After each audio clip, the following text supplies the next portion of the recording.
स्वर्ग और नर्क। एक बुजुर्ग औरत मर गई। यमराज उसे लेने आए।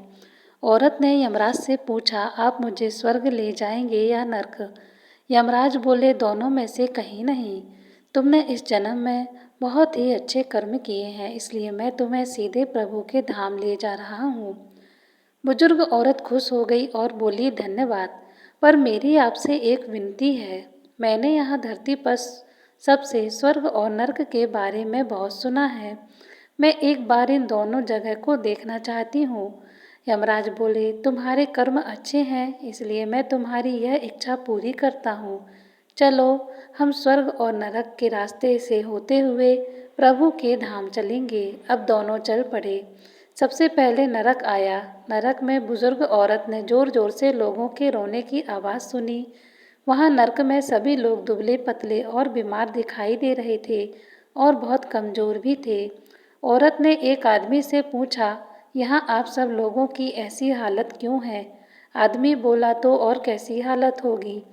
मरने के बाद जब से यहाँ आए हैं, हमने एक दिन भी खाना नहीं खाया। भूख से हमारी आत्माएं तड़प रही हैं।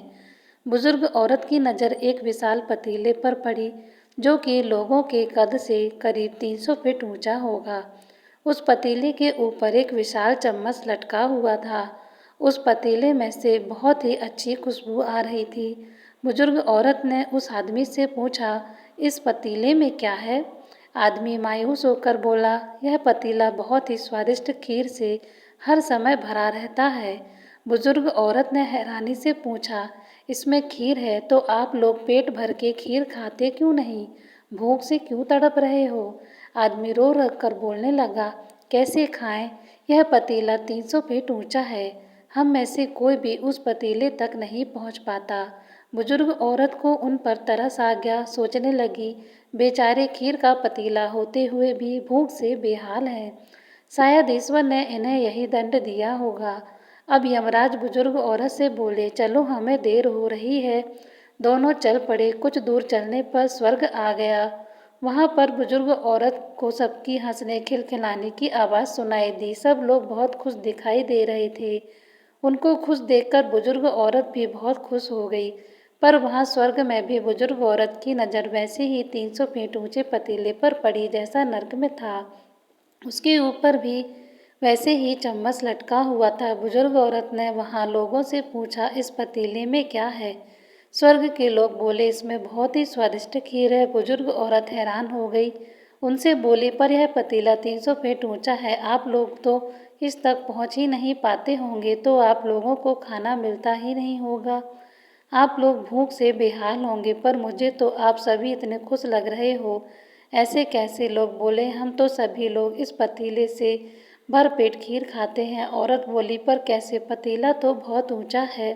लोग बोले, तो क्या हो गया? पतीला ऊंचा है तो यहाँ पर इतने सारे पेड़ हैं। ईश्वर ने दिए हैं पेड़ पौधे, नदी, झरने, हम सब मनुष्यों के उपयोग के लिए ही तो बनाए हैं।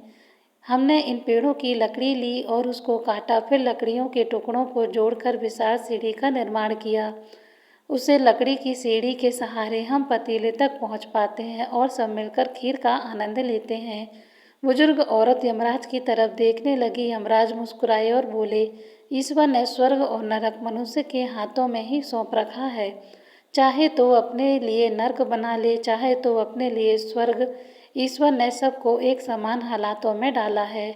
इसके लिए उसके सभी बच्चे एक समान है। वह किसी से भेदभाव नहीं करता। वह सब नरक में भी पेड़ पौधे सब थे और वह लोग खुद ही आलसी थे। उन्हें खीर हाथ में चाहिए। वह कोई काम नहीं करना चाहते थे, कोई मेहनत नहीं करना चाहते थे, इसलिए भूख से बेहाल थे। क्योंकि यही तो ईश्वर की बनाई इस दुनिया का नियम है। जो कर्म करेगा, मेहनत करेगा, उसी को मीठा फल खाने को मिलेगा।